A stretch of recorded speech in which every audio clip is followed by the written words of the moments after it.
to ask you. I have two questions. One Yeah, is related to a spiritual path, and the other one is kind of related. yeah. Okay. Uh, 3 years ago, after years of suffering, when I read Eckhart Tolle and Osho books, I had an awakening experience.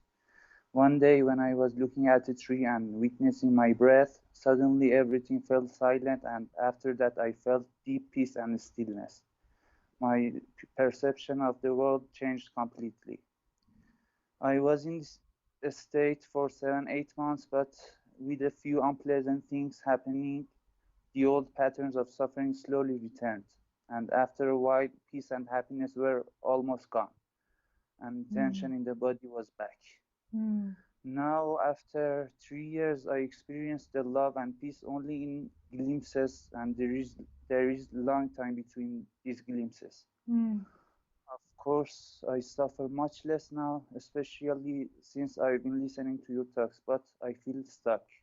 What happened? Why I lost the peace, or why it left me? Mm. Yeah, thanks so much for the question. So I don't know, like I can't really look into your past and really understand what happened in that dynamic, but I'll just guess. I would say more than likely what happened was it was a free glimpse. So there was an experience that happened. So there was this free glimpse, and that free glimpse had a big effect on the body. So it had a big, deep relaxation. But the seeking patterns, there was still a attachment to the seeking patterns. And after that free glimpse, it was very light, the seeking patterns. But as you went back into your daily life, the regular patterns arose more and more again. So you went back into your familiar way of being. And what I mean by seeking patterns is like your way of dealing with life. So maybe like at first it felt very expansive, but then you carried on behaving in the way that you were used to. So maybe like if you were tired, like watching TV or getting comfort from friends. Not that that's a bad thing, but I'm just saying like seeking patterns, like general seeking patterns. And there wasn't really a deep relaxation into the flow beyond the person. So you carried on following the seeking person rather than that flow which is beyond the seeking person, because that's what's familiar, and because there is fear of following the flow that's beyond the seeking person.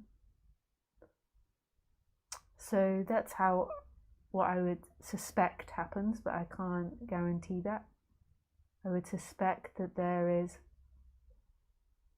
was still attachment to your old ways of being, and you went back slowly over time into your old way of being and the old way of seeing things. And I think that's very normal. I think often what happens, there is glimpses, and then there is years and years of a settling down of those seeking patterns and seeing that they're not true, and that the answer doesn't come from following those patterns. So, what can I do about that? Yeah.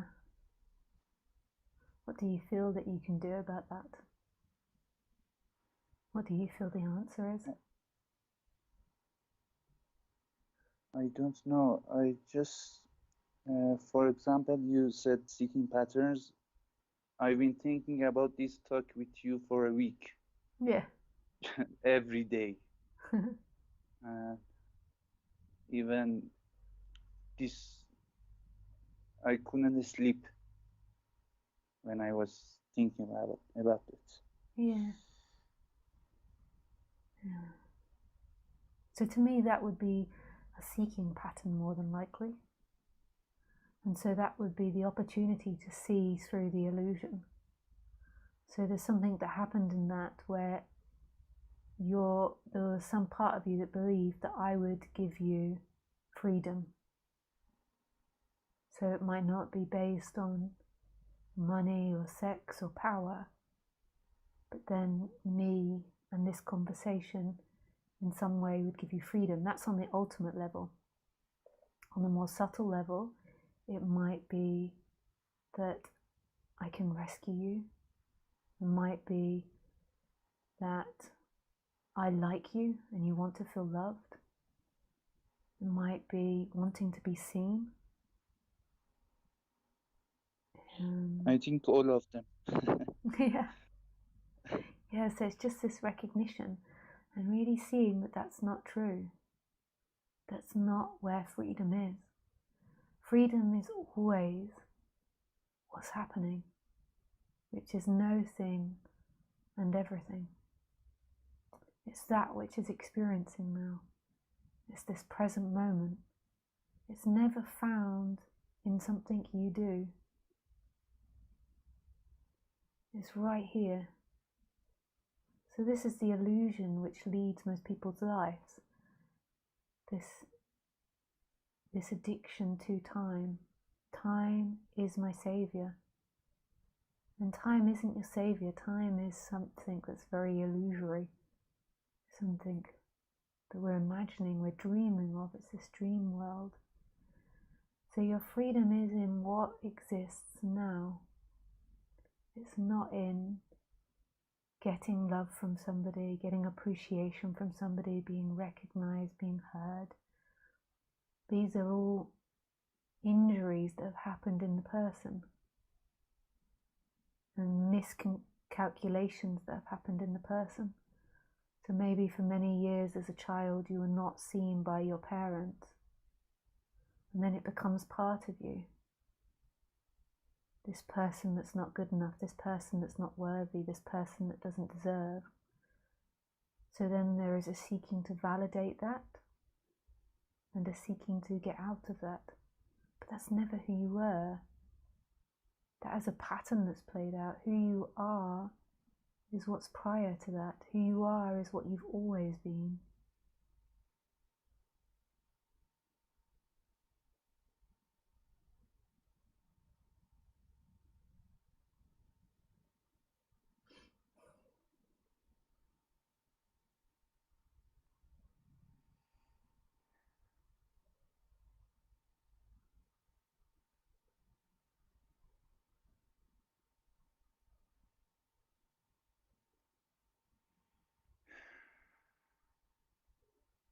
Okay, I think I should ask my second question.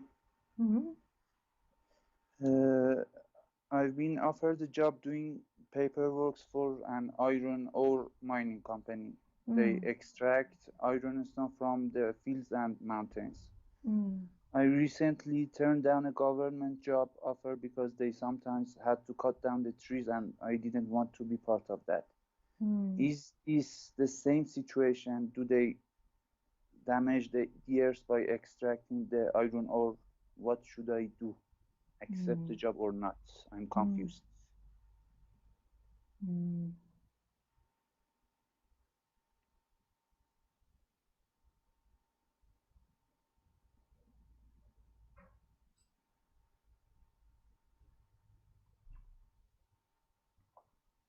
Just in being a human, we use many resources.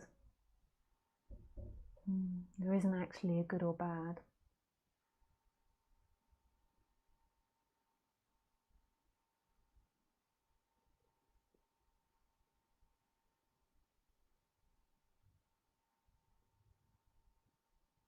There's relative good and relative bad. So we know if we keep polluting at the rate that we do, we're going to destroy our home. But ultimately there is no good or bad. Whatever exists in this world always takes other objects and consumes it in order to maintain existence. The problem we've got as humans at the moment is there's so many of us, we're consuming so much, we're ruining our environment. and we're ruining it for other animals as well. But ultimately, there is no good or bad. When you take a look from a bird's eye perspective, it cannot be found. Anyway, my point in saying this is that you've got to find what's right for you, not listening to other people, not listening to my person or my character's judgment of good and bad, not somebody else's, not your mother's. You've got to find your flow, your own flow, which is below your seeking. There might be many reasons why you can't connect with that, but that's not what we're talking about. It's like we can examine that, but it's you've got to get to your own flow.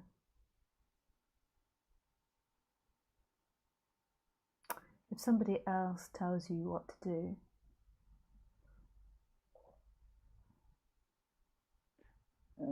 in a way it's like not taking responsibility for yourself on the human level. And then if it doesn't work out, you'll blame someone else. It's like a very mental thing.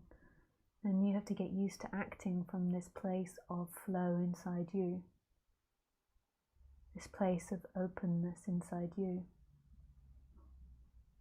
It's like, just as an example of that, it's like, you know, when you watch the birds in the sky riding the wings, they're so in flow with that.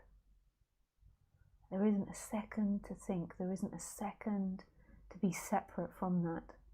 It's like them and the wind are one and the same thing. It's so beautiful to watch, you know, especially when it's really windy and you're at the beach or something and you watch like big packs or big groups. I've forgotten what they're called, in flocks of seagulls, and you're watching them like ride the winds together. Or there's other birds.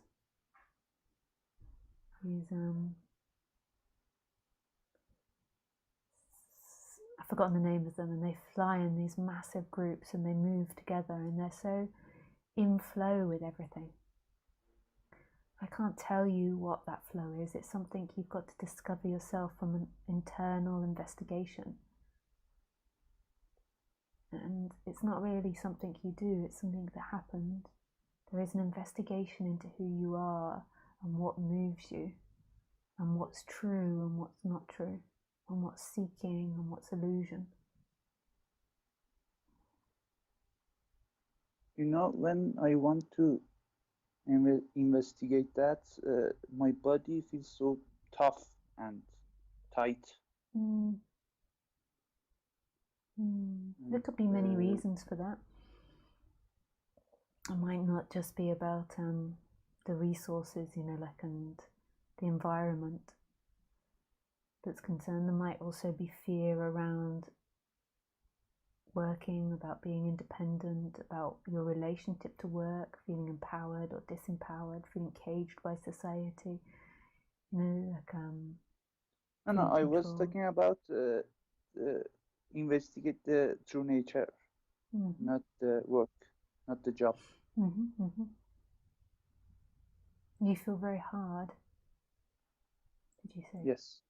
Yeah. Yes. Well, I enjoyed speaking with you. Thank you very much. Your questions. Thank you, Hassan. Lots of love. Thank you very much. Bye. Goodbye. Bye.